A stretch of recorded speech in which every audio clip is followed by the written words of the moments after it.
Hello and welcome along to Clare FM's Sideline View. It's Derek Lynch with you this evening. Well, it is the eve of the Munster Senior Hurling Championship, and that will be the focus for the majority of this evening's show. We'll hear from 2013 All-Ireland winner Dara Conan, and we'll also chat through the team which was named this morning. May not be the one that starts though, but that always is the intrigue around this time of year. Tommy Guilfoyle and Sil O'Connor will be on commentary. We will chat to the two lads a little later on in the show to look ahead to what might be in store. It's also a busy weekend on the local soccer front with places in the Enniscarpet's Clare Cup semi-finals up for grabs. We'll go through all of that with Jim Madden and a few other bits as well. We'll also have our latest in the club profile series, so do stay tuned for that. But as I said, it is the majority of the show tonight concerned with the Munster Senior Hurling Championship and Clare's showdown with Waterford on Sunday afternoon. The team was named a little earlier on this morning.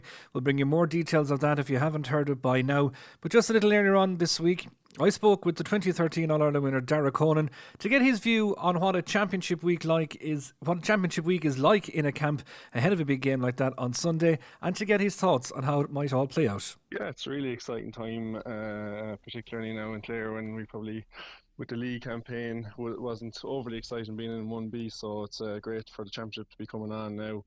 I suppose the week in training now will be a good one. Usually injuries, and you'd be hoping injuries clear up, but usually they do the week of championship, and you usually have a fuller panel to pick from, and lads will be targeting this week, so you'll have everyone around and just getting the touch in, getting organised for the game. The hard work is done probably up to this point, and there'll be a lot of excitement around the camp this week, I'm sure, in Clare. Given the advances in sports science and all the rest of it, is it harder for a fella that is carrying a knock to maybe try and hide it on a week like this for fear he'd be missing out? No, well, I mean, I suppose lads be well monitored now, with advances in sports science, and I know there's a really good team there, physio and S&C, and a lot of these things you'd be hoping to nip them in the bud, going back a month or two and making sure lads are primed. So, it's very, very hard to hide if there is an issue, for sure, and it's hard to go out there these days in championship with the way the game has gone. It's so dynamic if you have anything up, so you just have to make sure you are getting fully right, and that kind of goes back to 5 or 6 weeks ago, really, more so than Monday or Tuesday the week of a championship match. Yeah, it was just interesting talking to Brian a little earlier in the week. He was kind of making that point about, yes, you want the medical team to be doing their job, but also the fellas that are 50-50, you need to see them on the field kind of being properly road tested as well. So it's a tough balancing act, really. Yeah, and I suppose the quality of the opposition that Clare have played in the league this year wasn't the top teams for the most part. So, to be available in training and to be shown well in training is crucial. And if you're not able to get out onto the field because of injury, I suppose you're limiting your own chances. The fact that it was bookended, this league campaign, by two very good tests against Dublin, and I suppose two very, very different games as well, how much can you read into that 1B form? I suppose Dublin Wexford were the two more competitive ones, got a bit of a scare in Kildare but ultimately came through. And then is the second half of the league final maybe the most stress test that they've got? It will have been, yeah, for sure. It wasn't a brilliant game, I didn't think myself, but Clare showed well for a lot of it. It's interesting, I suppose we're playing Waterford in our first game. I would say the style that Dublin have is somewhat similar in the sense that there's a lot of movement, and they play the ball, they play a possession game out the field, and they are that bit dynamic, and they wouldn't be the more traditional style that maybe Limerick would play. So in that sense, maybe Dublin were a good opposition for us to get tested for this Waterford game. But overall in the league, it would be a bit of a concern that we wouldn't have been playing to as high a standard of a game as what was going on in 1A. It's just crucial really that Clare, despite that, get off to a good start this weekend, because this game really is a really crucial one in terms of it's a must-win, I think, for Clare in order to progress through the Munster Championship. It really takes the pressure off to get that win in the first game. Yeah, that seems to be the kind of popular commentary on it, that if you get the victory, then you have the 2-week break, and then you'll be playing a Limerick team that'll be coming off the back of what will be a right old battle with Cork down in Páirc Uí Chaoimh the previous week. So this Waterford game can kind of be the prism that you would look to the rest of the championship with. Yeah, absolutely. And like I suppose Waterford haven't managed to get out of Munster in a good few years now. So I suppose given that they have been beaten in their other games, you kind of have to, you can't afford to lose this weekend. It puts serious pressure on Clare if they were to lose this weekend. Now we have seen Clare go up against Limerick in times before when there's been serious pressure on, and they've done well and have gotten wins at crucial times. So it's not that it's not do or die, but it's very close to it at the same time. And I know we haven't got the test in the league this year, but I suppose does the fact that we know Clare have consistently competed, All-Ireland champions in 24, remember, like, does the muscle memory kick in when the heat does go up a small bit? Yeah, for sure, it will. And, as I said, Clare All-Ireland champions 2 years ago. And, yes, a lot of people are picking them not to go out of Munster. So I do think, Clare with a full side, if there was a few injuries for the league final, we hope all that's clear. But I think if Clare have their best 15 available or close to it, I do think Clare are still very, very strong, and I would be confident in the team's ability to put it up to Waterford this weekend if we did have everyone there. And I think there's still a lot left in this team. That being said, though, we were confident facing down the road to Welsh Park last year, and we know what happened. Now, I think, to be fair, that was just a freak of a performance from Clare. I don't think we were as bad before or as bad since, but is that going to be in the back of fellas' minds that if you're off any little bit at all, Waterford have proven that they can hurt you? Yeah, well, Waterford are good. They've good hurlers. All-Ireland club champions are down there, and they have very good hurlers at the same time. I think that game last year, Clare got caught because they did a very tough game the week before against Cork, and Waterford were primed for this game, for the Clare game. So, it's equal footing now this time out. It's both teams' first game, and there'll be no excuses on either side. I think if anything, last year's game should serve as serious motivation for Clare, because a lot of the lads that went down there won't be happy with how they performed, and I think they'll want to put that right this year. We'll probably have to wait till Sunday afternoon to find out where everybody's playing. But from your perspective, is there a particular area that you're kind of interested to see with what they go? Is the Clare half-back line still the one that's up for debate? Yeah, well, I suppose that's the one that has seen a lot of change in this year's league, and obviously you've had John there, centre back for the last number of years and doing really well, and that has they're looking at other options this year, and John has played his part as well. Came on and did very well in the league final when he did. It's impossible to get any information out of him. So you can call into his cafe in Clare, but he mightn't tell you who's playing where. But it's hard to see, what they are going to go with. Diarmuid Ryan obviously will be on the wing. And you'll be hoping Davy McInerney is fit, and then it's a question of who goes in the middle. So I thought Farrell has done well in the championship so far, or in the league or preparation, and I think he's emerged as a good option, in fairness, and I would have seen him more regularly as a forward before this year, but he has done well and is athletic. But there's no way of second guessing who's going to be in there, to be honest, and I can't provide any inside info, I'm afraid. Have you any yourself? Yeah, no, it's just all speculation. You're just wondering where a fella's best suited to. I think Cathal Malone, and I was at every one of the league games. We travelled the byways, bringing the commentary back, and the Malone at wing back experiment was a good one. But were we lacking something at midfield? He brings that dog work rate and kind of allows Ryan to go forward a little bit more. He'll sit there kind of as that holding midfielder. So do you need that kind of the dog and ballerina balance at midfield?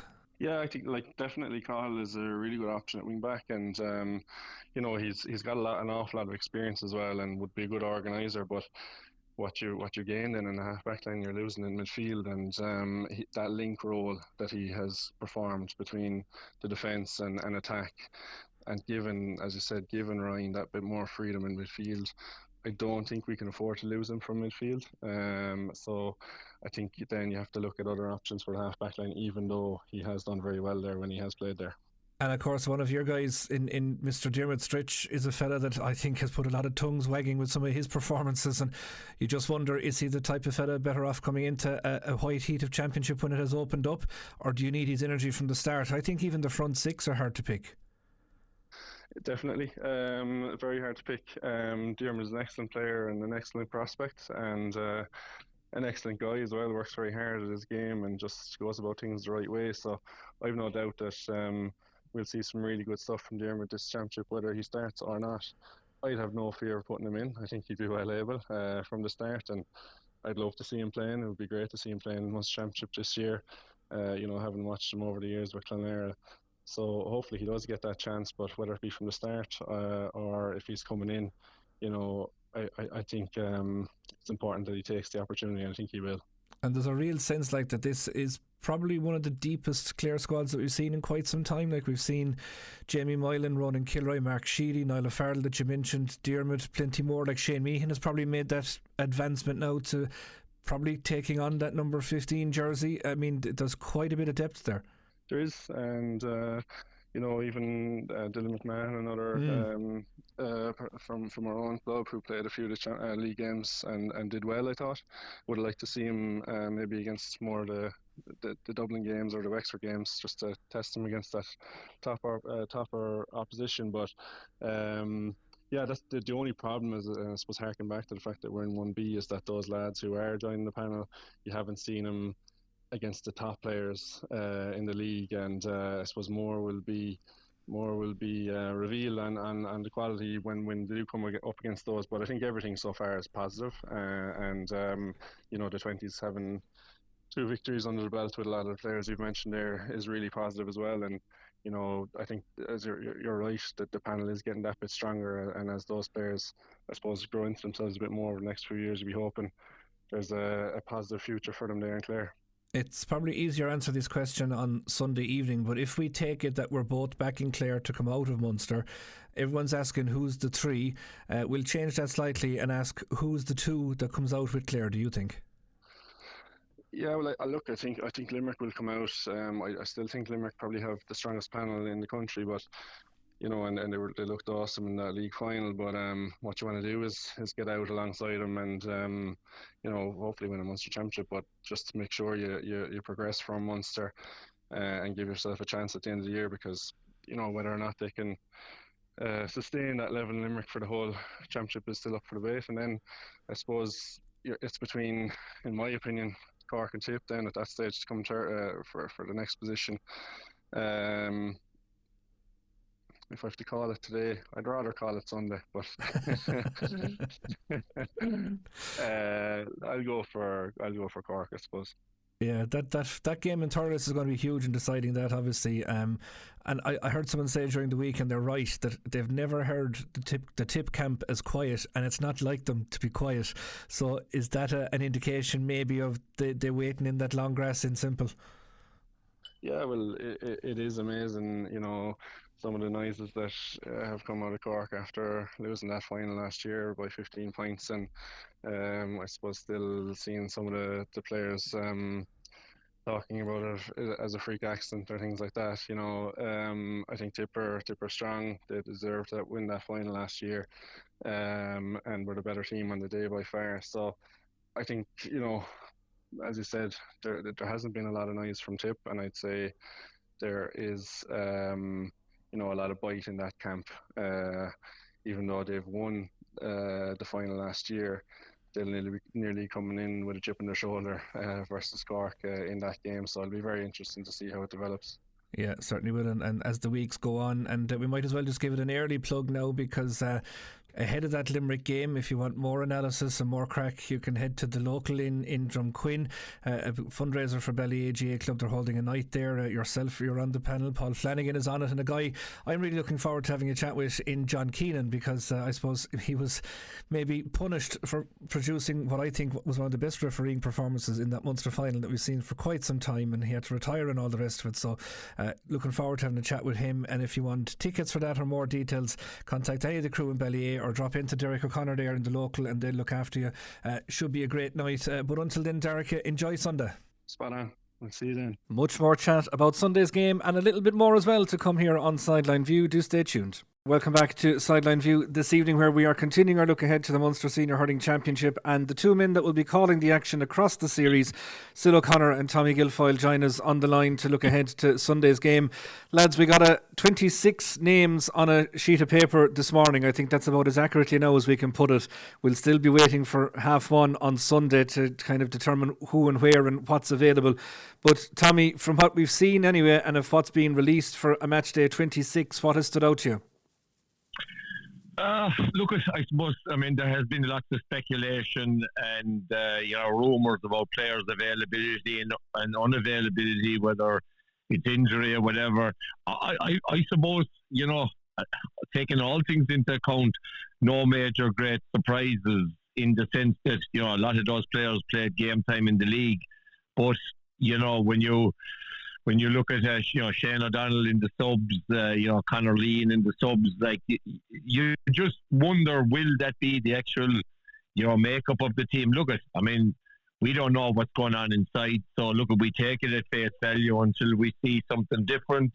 I suppose from a newcomer's point of view, Niall O'Farrell has been rewarded for his displays in the league. And in fairness, management, if you give a guy a chance and he takes it, they have a tendency to stick with you and trust you. So probably, the only new debutant is Niall O'Farrell, in a role that we wouldn't have probably thought that we would have seen him in.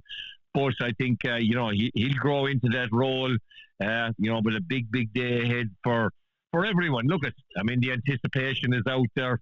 The speculation is there, but when it comes down to the ball and throw in at 2 o'clock, this Munster Championship is the one we've waited for since last year. Sil, what have you made of it? Yeah, I suppose, when you look at the team like that, of course, the two things jump out to me. There's a plus and a minus. The big plus is that the likes of Tony Kelly is back, which everybody is looking forward to. Shane O'Donnell isn't done certainly on the paper, and I don't think he'll start. That's my own gut feeling. I don't think he'll start. But the one thing that stood out to me over the last couple of hours has been I was looking at the benches of both of the sides. The Waterford have an exceptionally strong bench, substitutes bench, and I can just imagine one of the big things now that's happening is like this. Everybody acknowledges two things. One is the 70 plus minute game, and number two, that there's going to be changes no matter what way a team is going, one way or the other. So, the impact of the bench, not only the impact of the player themselves, but the impact of the atmosphere that will change if the likes of Shane O'Donnell comes on Sunday. We've seen him before doing that, and I think the Waterford side as well, the likes of Ty DeBoer, Austin Gleeson, and then there's several other lads there as well that have played, It is such a 20-man game now. That's exactly what it is, and I think both panels will see to that. There will be a starting 15, but I can absolutely guarantee you that I'd be very surprised if another 8 or 10 players don't make an impact on that game in the park on Sunday. And Tommy, from a positional perspective, we're looking here at Ryan Taylor wearing 11. I don't expect him to play at centre forward. I think he's an obvious swap with Kelly at midfield and a couple of more positional switches that might come if we get changes. So it is just going to keep everybody guessing. It is, but I suppose again on top of what Sil said, it's the fluidity of the players. Most intercounty players now, needs to be able to adjust to different formations, different systems, and when you look at that, particularly from midfield up, there's lots of variations that may present itself at one stage or another. But for me, looking at both, our half back line against their half forward line, I think that's going to be a key area there. Where you have Stephen Bennett and you have Jamie Barron, up against, potentially Niall O'Farrell and, Cathal Malone or someone like that. So I think, you'll be looking at areas of the field to get a dominant. One thing that strikes me, the half back line of Waterford, is a very pacey, mobile, hurling half back line. They're missing the experience of Prunty and De Burka. But look at, Mark Fitzgerald has been, one of the best players in the country over the last couple of years. Paddy Levy is probably the most versatile and effective. So, and again, look at from a Clare point of view, front we hope that, Mark Rogers is fit. Not alone is his general play, but, his free taking exemplary. So, there's lots of conundrums. I will reserve judgment, until about half of the start as well. Yeah, and Sid, I suppose that's it. We've focused a lot on the Clare team from our own point of view, obviously, but like that Waterford side is absolutely stacked when you go through it. And I mean, an inside line that has Desi Hutchinson, that has Mikey Kiley, and that has Sean Walsh. There's a serious mix of pace and power in that. There certainly is. There's 3 Ballygunner lads playing in the 6 backs on Sunday. And, that's on paper. As Tom was saying, Paddy Levy, he's the most unique style of a player. And if he plays at centre-back on Sunday, he'll be 100% practically playing behind somebody that's very close to the number 6 position. So in other words, he'll be playing. I think the Waterford team would certainly be designed in that way. I suppose expecting Shane O'Donnell to be a full forward, which he will be for some time on Sunday. And but that's the style that he is. And Paddy Levy is one of those players who can mop up a lot of ball.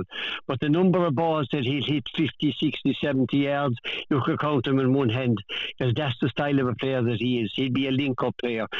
Full forward line. You see, when you talk about a full forward line of any calibre, I always say 75% of the supply of ball for any full forward line comes from a half-back line. If you have a dominant half-back line, you have a serious threat up front with the forwards. And Desi Hutchinson, look at the club player of the year, no surprise there by anybody. As I said, he's the only Ballygunner forward that's on it. Peter Hogan is another serious player. He's on the subs bench on Sunday, but again, another player that will make a huge impact when he comes on. So, how do you stop a full forward like that? Just cut out the supply as much as you possibly can. Tommy, is there any matchups that jump out to you that could potentially materialise? Yeah, look at that. I think the half back line. Callum Lyons has taken up Tony Kelly before. Stephen Bennett potentially is good going forward, but I wonder who would Clare put play on him, because he hasn't that much experience as a defender. And again, the centre-back, centre-forward role of his brother and Niall O'Farrell. But for me, we mentioned the half-back lines. Dermot Ryan, is in great form at the moment. We all know what he brings defensively, but I think from an attack point of view, he's players that get forward and get 3 or 4 points. I do agree. I think, if Clare are to get,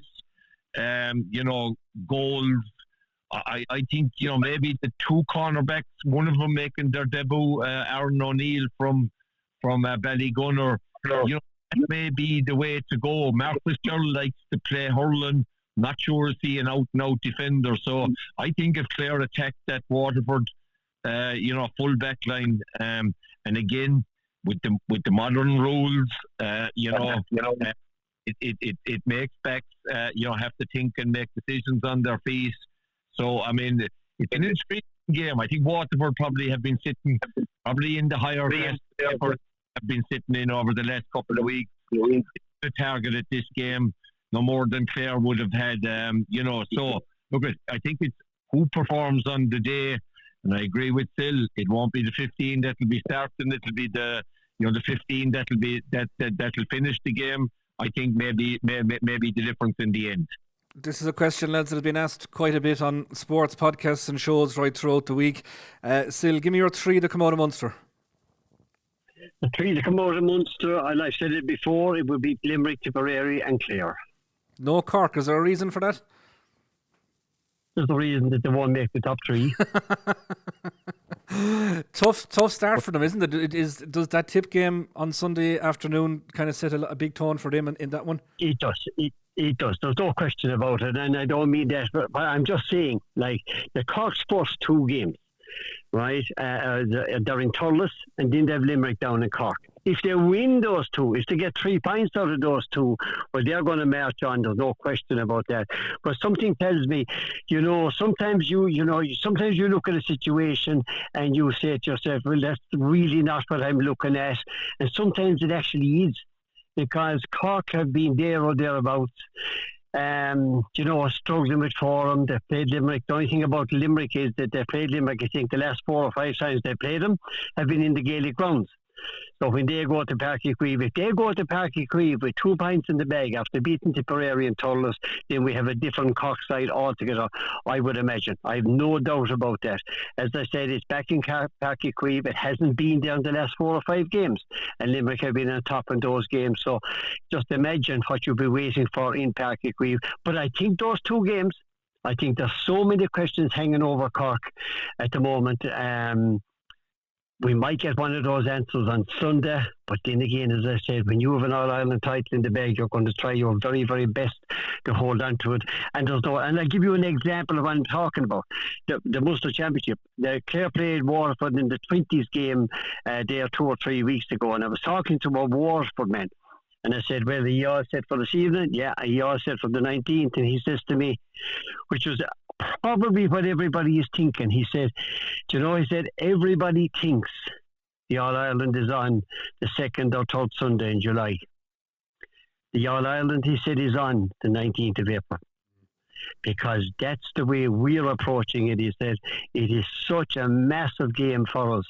He said, if we can get something out of Cusack Park, he said, we've 2 home games after that, but it'll just show you, Derek, the mentality the teams have at different stages, and that's what we're on Sunday. But go back to your question, Limerick, Tipperary and Clare. Tommy, do you see it any differently? Well, do you know what they say, Derek? Great minds think alike. Fools seldom differ. Yeah, and I don't. And again, like I can only go on what I've seen. I think Limerick, I think Tip, and I think Clare, and I think from a Cork point of view, again, there's more questions than answers. I think they're under pressure. And again, if they don't get off the winning start, I think I'm not sure have the leaders or the guys to go to battle with. I think defensively, I think there's big question marks about them.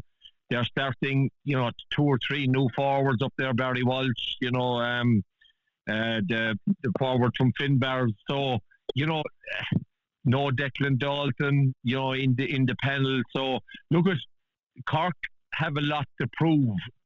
Now, if Cork come out the best that the Cork can be, they're in with a chance. But from what I saw in the league final, I would be slightly worried. So, again, I'll go for Limerick, Tip and Clare. And we'll all be that bit wiser come Sunday evening. But lads, thanks for that. Looking forward to it, and thanks for talking to us. No problem. Much more to come here on Sideline View. Do stay tuned. This feature, More Than a Club, is funded by Commission na Man with the television licence fee.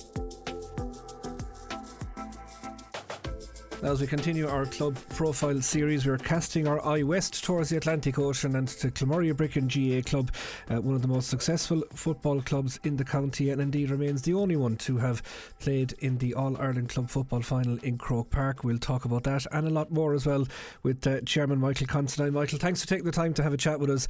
Kilmurray-Brecon, when people mention that name, it's always football is a religion in that area. The club very much entwined with the community. Yes, I suppose definitely it's definitely a big passion, and I suppose coming from a rural setting, I suppose we don't really have a whole pilots, we don't have hurling. There's very little soccer. There's a bit of soccer played, but GA is definitely the main focus in the parish. So everyone buys into it, and as you said, it's club and community is entwined together, and it's great to be involved with the club. It's a club that's been there quite some time. Maybe just give us a brief history of it. Yeah, I suppose Kilmurray itself was founded in 1914, but there was football in the parish before that. There was a team in Core that contested a county final. I suppose there was a unique thing then in the parish in 1935. 2 teams from the parish met in the county final, Quilty and Kilmurray-Brecon met in the county senior final in 1935, which Quilty were victorious. And after that, then there was an amalgamation in and to one team in the parish, and they kept the name Kilmurray Bricken. So I suppose Quilty would have been the notable football team in the parish in the early 30s. They won 3 championships. So as I said, they met in 35, so Kilmurray had already won in 33, and they won again in 36 and 39. And after that then the amalgamation came, but Kilmurray actually didn't win a championship then again until I think it was 1963 and 66. We won 2 then. Then we had a gap again to 93. So I think really when we got our club grounds in Quilty, we didn't have a club grounds where we could host matches and that, but I think the renaissance was when we purchased the grounds in the late 80s and developed them in the early 90s. I think that was the big dawning for the club, and it's kind of kicked on since then. We started having very much a lot of underage success, and it kind of steamrolled from there, and it has taken us where we are today.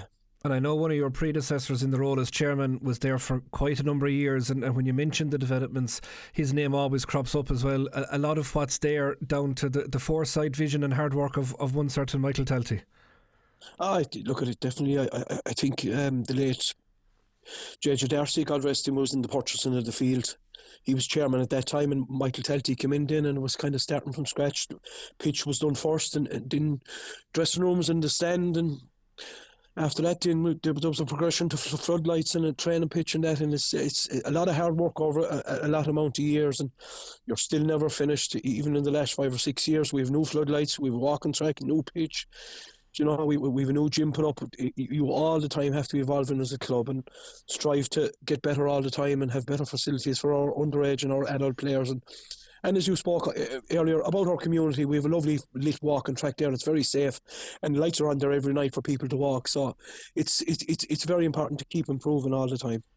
And it's amazing that cross-border, we'll call it, whether I'm talking to an urban club or a rural club as part of this series, it's that challenge of making sure that your facilities, if from an urban perspective, I suppose, cater for the growing numbers that they have, and from a rural setting, making sure that they're there to attract them in. Each club kind of has their own set of challenges that they have to face on. Of course they do, and definitely urban, they have loads of numbers. In rural, it's totally the opposite. It's numbers are scarce. So what we have in our club is we have a very, very strong connection with the national schools, which we've had going right back into the early 90s when we took on the initiative to help the schools out with the coaching and that, and several people from the parish have gone in and coached, and it's been a massive benefit. And it's to get the kids involved, get them interested. Not everybody will make a county senior for Clare or that, but it's all about keeping people involved with the club, and a person that later on in the time might get involved with the club, might sell a lot of books. They could say, I remember when the club came in, did their coaching program at the school, I really enjoyed it. And it's all about community working together, but definitely I think the link between schools and the club is massive. And that element of continuity, I suppose, is huge as well. Obviously we'll talk about your own family connections and all that you've done for the club in just a while, but when you go through the list of 7, 8, 9 and 10 year olds and you link back to those same eras of 20 years ago, like there is such continuity there within families, which kind of fosters that, I suppose, love and culture of it. That's it. We already spoke about the passion and the love there is for Gaelic football in our parish. It's amazing. It's amazing how you see it through the generations. I've been involved a long time now, and you see kids coming through now from lads that have won multiple championships with our team, and their grandfathers won championships with the club, and you see them now over as under 6s and under 8s and that, and it's absolutely brilliant. And to see the grandparents watching and the parents there watching, it's an evolving door all the time, and that's what keeps the club alive, to be honest. It's the generational connection is a massive thing in rural areas. And I suppose one big thing then is the diaspora, as I would call them, lads that wouldn't be living in the parish, that are living in neighbouring parishes, and their kids coming back to it. I absolutely love to see that, and I think it's vital for rural clubs to have that connection where their dads or granddads play with Kilmurray and they don't have a football team in their own club, so they come and play with us, and that's to me is absolutely brilliant. That's what I really love. That it just goes to show the dwindling love for their parish, their club. It never dies, and that to me is magic. I suppose when we talk about underage football in the county, and maybe we can see it at under 21 level in particular, it's almost become a divisional championship with clubs having to join up. I mean, you had a situation a couple of years ago where there was the 4 teams joined up to win it, with Kilmehel, Kildysert, Coolmeen and the Gales. But from a Kilmurray perspective, while yes, the numbers aren't as flush as they might have been 30, 40 years ago, it still has held its own. The numbers are still good. They are. We're very lucky. We're very, very lucky. We still have very good, quite very good numbers at underage. I think in our under 6s and 8 groups we've awful big numbers, and we're very competitive. Every year we're competing at underage. They're doing very well. There's no year goes by that they're not making finals or winning a cup, and it's great to see. And you mentioned the 21. We got to the 21A semi-final this year. Very lucky to lose out in Simon in a cracking semi-final down in Clare. And once you stay competing at that level, you have a great chance of bringing players through, and that to me is a very, very important thing. Okay, it's brilliant to win, but you have to expose the lads to high quality, high football, high work rate, and that will take them on to senior. And that to me, like, if we only look at our senior team this year gone, we were missing 8 from the year before. We've been 8 new players. Okay, we got knocked out in the quarter final, but that will stand to them lads this year, and they'll progress from that. And you could see the 9 lads that went in, they were all younger lads, and that transformed to our 21 team, who performed very well in the 21A championship.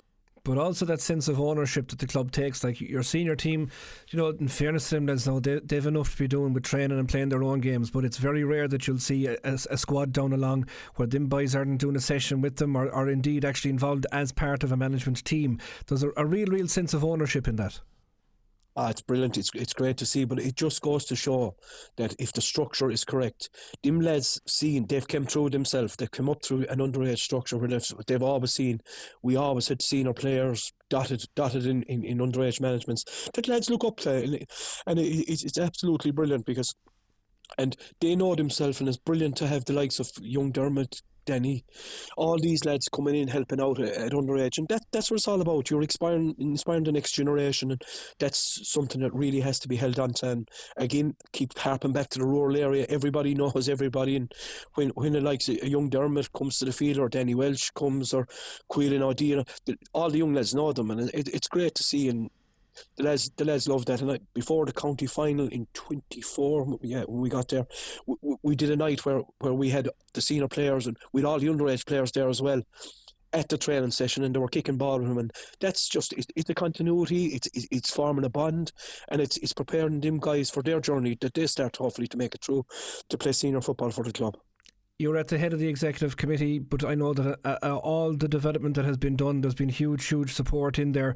They talk about the village raising a child. Well, certainly the parish has raised these facilities. Take us through some of the work that was involved in that. Look, it is, as I said to you, you always have to be improving. And I think in the last 5 years, we have a lot of progress made. We have some unbelievable work done, but as I said, you have to, but it wouldn't have been possible without our development committee, our 300 club, or all the people working in the background. But I suppose, the first big thing we done just before COVID was we put down a new sand-based field. The other field had run its course. It's been there since 1992, so we put in a new sand-based pitch. Then there was a walking track put around it. Then we built the gym also during the COVID times, which was done by voluntary labour. Didn't cost anything. All the materials were donated, so it was, again, a sense of community, everyone coming helping out, and I think it's been a massive asset to us. So the new floodlights went up in the main pitch. We've this year gone in, we upgraded our lights in the training field. We put new stop nets at the back of the goals, and we upgraded the doors in the dressing rooms. But it's a constant thing. But my feeling is you always have something to work towards. If you're not always improving, you're going to get comfortable, and things can slip. So you've always got to be looking to achieve more and make things better. And there's always something to be done anyway, Derek. That we can guarantee. Yeah, absolutely. When people don't talk about highlights for the club, Michael, one year in particular always comes up, and that's the year that finished in Crow Park, which ain't a bad place for it to finish, although obviously the club would have loved it to finish with the result going the other way. But that stands out to people as such a journey, and the people involved in that, and the bond that was formed around the parish at that time was kind of inimitable, really, wasn't it? It was unbelievable, Derek. It was. No, it was brilliant. 2004, we got to the semi-final where we lost to Belna after winning our first Munster club. That was brilliant. But I think the journey to the 2010 All-Ireland final. But the most standout moment for me in that journey was, okay, it was brilliant. I think the trip to Ruislip, the whole parish, I'd say, travelled to Ruislip. I think there was 1,000 or 1,100 people that travelled off to Ruislip for that game over against Tyrconnell Gaels in Ruislip. That to me was just magical. Meeting people that you hadn't met for years, that had immigrated from home, that had to go, and you're meeting faces, you're meeting relations. And then on to the semi-final after that, and into the All-Ireland final. But that Ruislip moment will live with me forever. Yeah, it was some weekend. I suppose I can take the hat off now. People know I'm talking about my own here, but that's certainly why. And it wasn't probably the best game of football on a poor enough pitch over in McGovern Park on that day, if I recall rightly. Some of it's a small bit hazy now, I have to say, but at the same time there was a real sense of the whole place decamped. It was, and as you thought about the game, it was a dour affair, and I think it was a Johnny Daly goal that settled it in the finish. But look at it, and the thing about that quarter final, it kept our lads focused. There was no big break from the Munster club final to an All-Ireland semi-final. You had to prepare to go, and Tyrconnell Gaels were fancying themselves at home against the Clare outfits that won the Munster club. So it kept our lads focused. They trained all during the Christmas. And it prepared us for that semi-final against Portlaoise in the Gaelic grounds, where I think that was the day we really, really peaked and put in an unbelievable performance. And you talk about the links from the past to the present, and if you can get the return out of every underage team, maybe perhaps that the Fela winning team of that millennium and the team that came just before them, that year before them, like the amount of senior players that came off that particular group and the service that they gave afterwards, that's hard replicated. It's very, very, very difficult, Derek, to ever again see that happen in a rural club. The amount of players, all of them groups. 2000 was the All-Ireland winning Fela team that you were in it yourself, and even Fela was in Clare in 99, and we had a really, really good team in that as well. So we had, say, Inda Coughlin, Mark Deline, Evan Talty, that group were 99s, and I think playing in that 99 Fela gave you the taste of what was expected and what was the format was like. And then going in 2000, if we even go back to that 2000 Fela final in Milltown against Éire Óg, we were dead and buried. And we came back and we won it and went on to win the All-Ireland Fela final, which was fabulous. But as you said, the amount of players we got out of that is just, it's phenomenal, the quality we got out of it and what they've given to the club and still given to the club. Even though some of them are not playing anymore, they're involved with underage teams, selling a lot of books, they're selling 300 club tickets. It's phenomenal. It's absolutely phenomenal. And even my own group from 93, same thing, that won that championship after a 26-year gap. The amount of lads from that group, the Patrick Murray's, the Aidan Maloney's, all them people, the Kevin Killeens, all these guys, Aldrin O'Dwyer, the amount that given our dim group, success breeds success, Derek, and that's one thing that should be captivated, is success breeds success, and the more success you have, the more it will inspire the next generation. Yeah, that Fela final played in Croke Park while the Hogan stand was undergoing renovation from memory. 3-1 to 9 points, just for the record, and they talk about the new rules bringing in more goal scoring chances. There was a Fela team in 2000 scoring 3 of them in Croke Park. Castleblaney Fox, was it? That's right. That was the semi-final. Yeah, to Baltinglass from Wicklow. We beat in the final. Yeah, that's right. Yeah. It was, I know Castleblaney Fox were in it somewhere. Yeah, there's a videotape floating around at home somewhere. I must root it out over the next couple of weeks. But just to finish up the chat then and look ahead, maybe, like as you mentioned, the club in a very good place from an underage perspective, in a good place from a facilities point of view, and showing and still one of the top teams from an adult level, so a really good base to work off.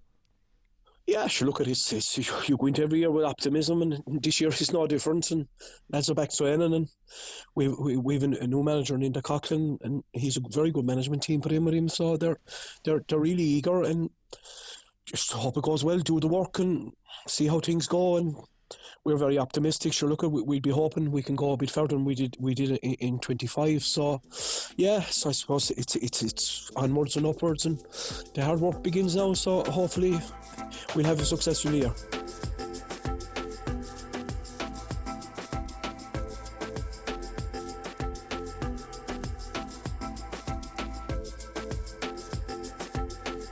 This feature, More Than a Club, is funded by Commission na Man with the television licence fee. Now, next up here on Sideline View, delighted to have Jim Madden on the line to look ahead to what is on the cards anyway for this weekend's local soccer action. Jim, we'll be keeping an eye across the next couple of days, I think, on weather forecasts and pitch conditions and all the rest of it. But we'll run through what is down for decision anyway, and we'll start on Saturday. One game in the Maloney Hardware Premier Division. Yes, indeed. Enniston's are playing Kilrush. Both sides could use the points. However, Enniston's pitch wasn't playable in midweek when they were due to play Bridge United. So it's hard to see how that will have improved. And will the game be switched to Kilrush, which probably could be all right there at Gallery Park. It's a vital game for both of them, maybe more for Kilrush, who are near enough the bottom of the table, and Enniston's are just above them. Hard game to call. Maybe if it goes to Kilrush might get a result there. And then in the first division, we have Newmarket B will play Moher Celtic. Newmarket have that league already won, and more than likely they'll be presented with the cup at this match, because it will go ahead. Newmarket's pitch are always in good condition and they dry quite quickly. Moher Celtic are second in the table, look like they're going to be promoted. They'll be very anxious to get something out of this game, and maybe they might pick up a point, because Newmarket Celtic could still be celebrating a bit. And then Shannon Olympic are due to play Mount Shannon. I can't see that game going ahead. We've had a lot of rain here in Shannon, and whether it would be switched to Mount Shannon is a bit debatable. So if it went ahead, I think Olympic might just about win it. And then in the second division, we have Avenue B playing Corofin Harps. Avenue's pitch seems to be holding up quite well with the weather, so maybe that game might go ahead. And Avenue B a bit better maybe than Corofin, so they should win that at home. And then on Sunday, which we have some serious games, Derek. First of all, there the FAI Junior Cup, the game that was put off last weekend due to the weather. Tulla United are at home to Ferden Celtic. Now, Ferden are fourth in that first division, and they'd be quite a competitive side, but you'd have to imagine that Tulla will be looking to this to advance, as they will feel that they've been handed a handy enough draw in the next round as well to get through there. So they won't take anything for granted, because Mike Maloney doesn't allow that, but I think Tulla should win that. And then on Sunday as well, we have the Ennis Carpets, and we have three of the quarterfinals down for decision there. Shannon Hibbs to play Newmarket Celtic. I think that game was very unlikely to go ahead in Shannon, so could be switched to Newmarket, which gives them all the aces really. And while Hibbs are a competitive side, I think Newmarket would win that. Sporting Ennistimon then are at home to Shannon Town B. I think the game up there in Ennistimon is very likely to go ahead, I'd say, with pitch is fairly good there, and they should be capable of beating Shannon Town B. And then again, of course, we have the big question mark. Enniston's are at home to Bridge United, and that game is down for St. Flannan's. Hard to see it going ahead, as we said. So it might be switched to the Bridge. I don't know what the pitch is like in the Bridge, but you'd have to imagine the Bridge will be very keen to win that. And in the Maloney Hardware, we have a game at Lees Road with Fairgreen at home to Avenue United. Avenue will be very keen to close the gap, as Newmarket have now opened up a 5-point gap after winning against Fairgreen in midweek. So Avenue will be very keen to keep in step there, and I think Avenue should win that. In the first division, Derek, then we have Manus Celtic at home to Connolly. Manus having a tough enough season. They're very near the bottom of the table. Connolly are a bit up the table, and can be very strong on their day, so I think they should win that. In the second division, now there has been a change in the second division in that Hermitage were docked 3 points in midweek, and they are now second in the table. So that has opened up that division a bit, but Cool probably are a bit better than Ryan, and I think Cool should win that. In the third division then we have Mount Shannon B at home to Bridge United C. Could be a home win there. And in the Women's League, Derek, which is going very, very well here in Clare at the minute. Tulla United are at home to Moher Celtic at 2 p.m. on Sunday. That should be a very competitive game, as both sides are quite good and are playing well at the moment. Tulla might just make home advantage count.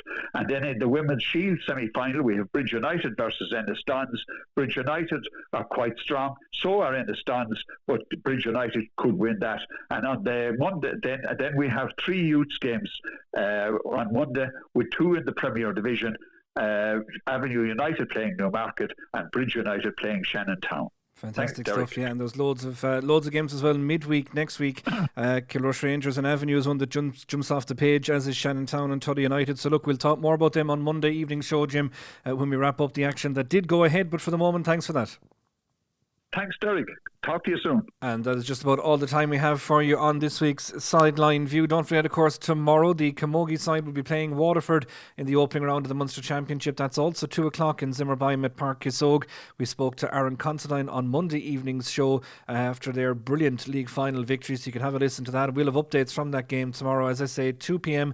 in Zimmerbeim at Park Kissogue. And also on Monday evening's show, along with reflecting on all this weekend's action, we'll hear an interview with Clare under-20 manager Dermot Coughlin after their loss to Waterford on Thursday night. Of course, they have a massive game now with Kerry coming up on Wednesday evening in the final round of that Phase 2 series. So lots and lots to come and lots to tune in for. And as we said there to Jim, we'll round up all the soccer action as well. That's all we have for you on this Friday evening here on Sideline View. But don't go anywhere. The West Wind is up next to take you all the way through to 9 o'clock. I'll talk to you across the weekend. Have a great Friday evening.